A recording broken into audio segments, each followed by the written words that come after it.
porque me enteré por el periódico. O sea, el presidente no sabía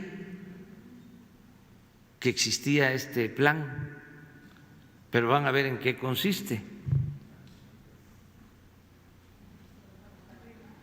Lo de los ferrocarriles.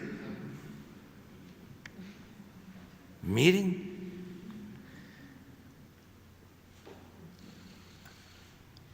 ahora sí que volaron, pero hasta el más allá, al infinito y más allá.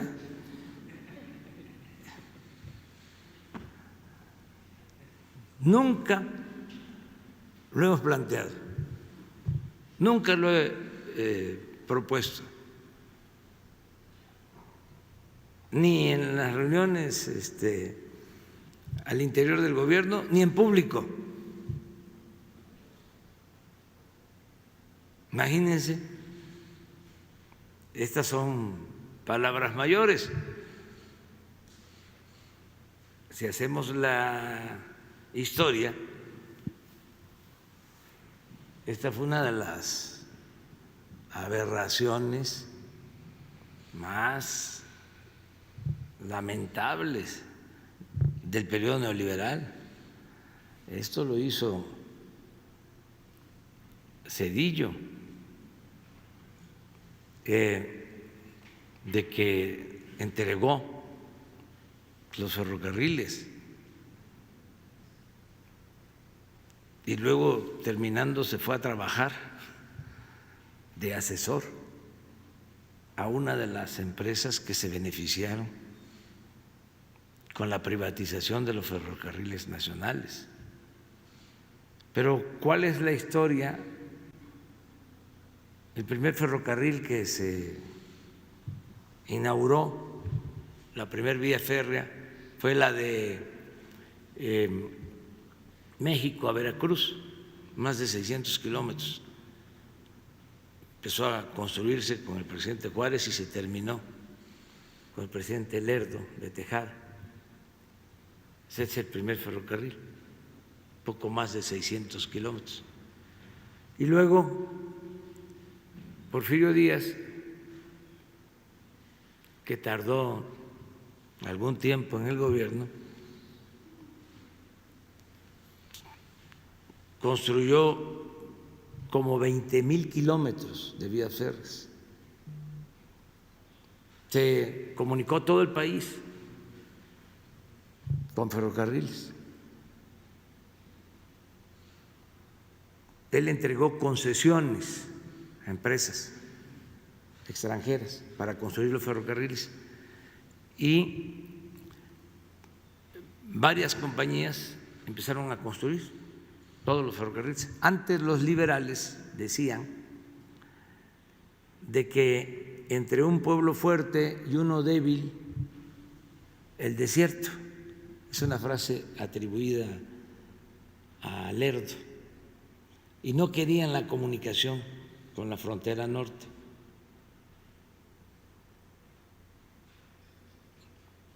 Cuando llega Porfirio, pues se construyen las vías férreas para comunicar el país con el norte y las costas. Se comunica todo el país. Por eso, bueno, es interesante también que se sepa que los ferrocarriles que se iniciaron en el gobierno de Porfirio Díaz fueron las empresas rescatadas. Fue el primer FOAPROA que hubo.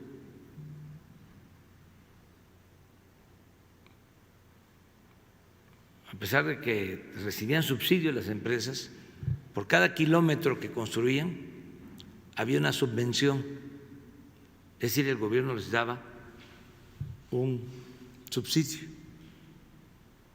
en el tendido de las vías por kilómetro.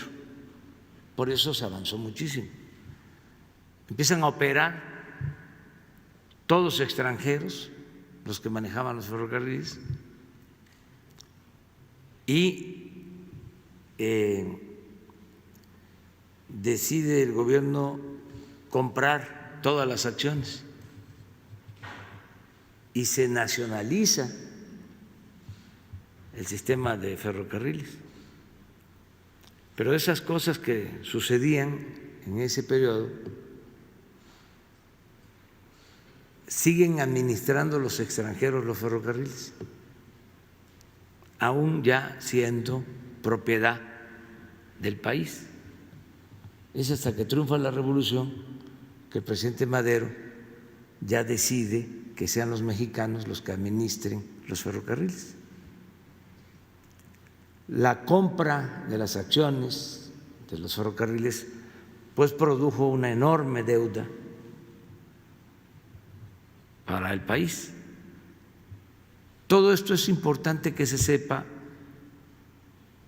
porque los conservadores fueron sembrando la idea de que el gobierno de Porfirio Díaz fue un gobierno eficaz, con buena administración, y no es así. Fue de los gobiernos que más endeudó al país, pero la idea que se tiene es otra, es totalmente distinta.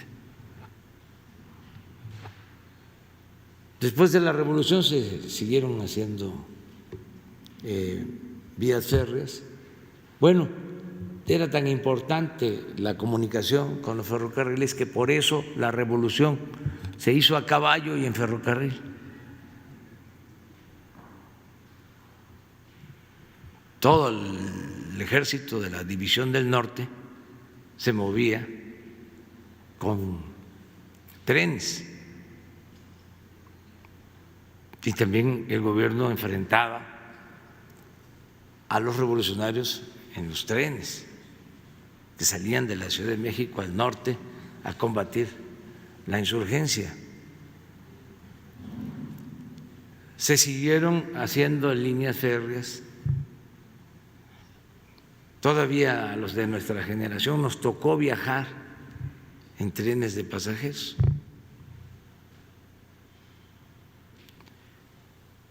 Llegan los neoliberales y en un abrir y cerrar de ojos privatizan, entregan los ferrocarriles nacionales y desaparecen los trenes de pasajeros. Toda una historia. Imagínense lo que puede contar un anciano respetable de Aguascalientes, de San Luis Potosí, de Guadalajara, de Veracruz, sobre la historia de los ferrocarriles. Entonces, con Zedillo se privatiza el ferrocarril, se entrega a 3, 4 empresas. Nosotros pues no tenemos en nuestros planes nacionalizar los ferrocarriles. Yo me alegré muchísimo cuando me enteré de que no habían privatizado el ferrocarril del sureste ni el del Istmo. Todo lo demás lo entregaron. Fíjense cuánto les importaba el sureste. Nada, ni siquiera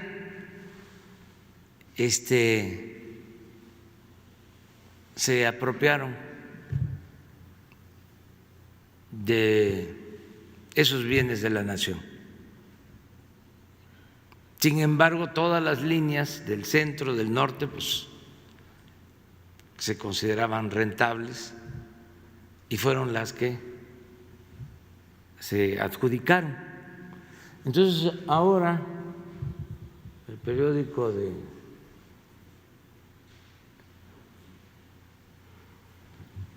Ili Ortiz dice que vamos nosotros a nacionalizar. ¿Por qué esta nota? Para atemorizar, para crear incertidumbre, para seguir con la misma cantaleta de que somos comunistas, de que estamos actuando como en Venezuela o de manera más nacional, como Echeverría.